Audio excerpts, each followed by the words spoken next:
Bonjour, Professor Blanchard. A very warm welcome to you, and thank you for taking the time to answer our questions. Thank you.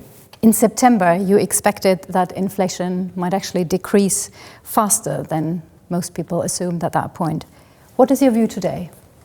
That I was wrong.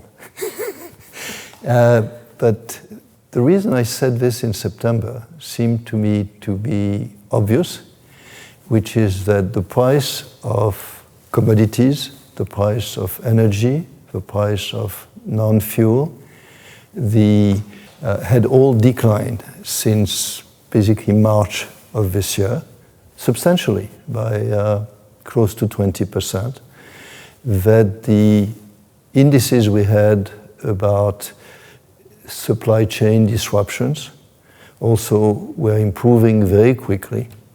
And so I thought all this would be reflected in lower headline prices.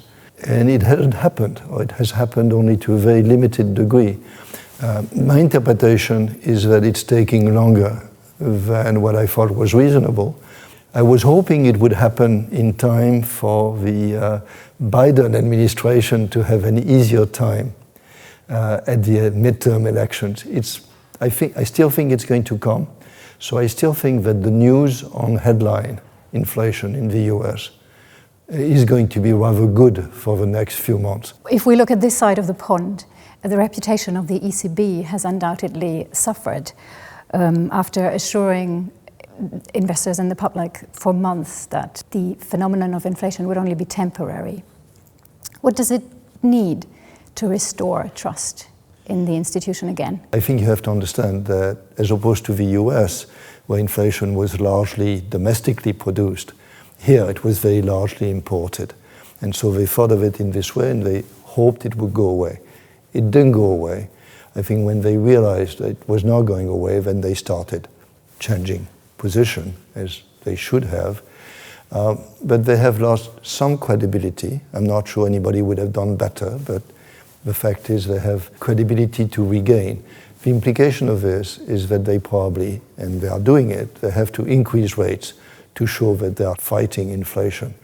The risk is that they may have to do too much in order to reestablish credibility in an environment in which it's very difficult to know what needs to be done. Because indeed, the European economy probably has to slow down in order to put some pressure down on inflation.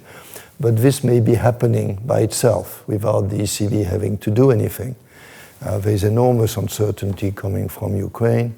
There's a large decrease in real income coming from the fact that we're importing energy at a very high price.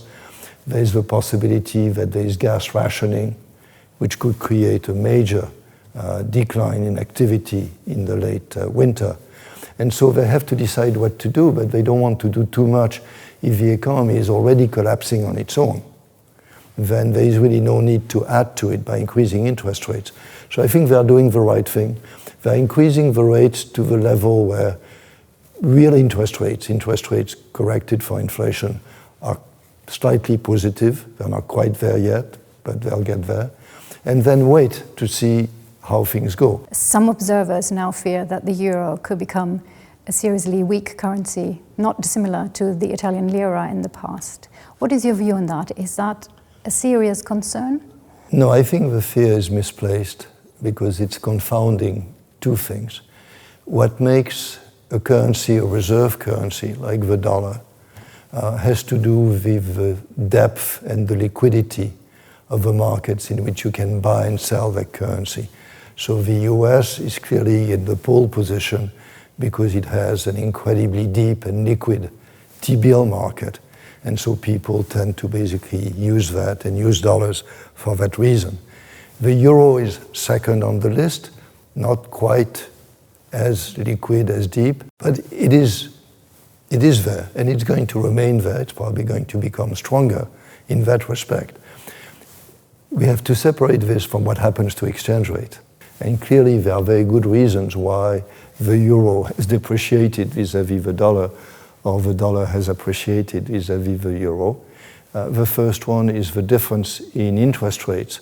The other is that the energy crisis is affecting both sides very differently.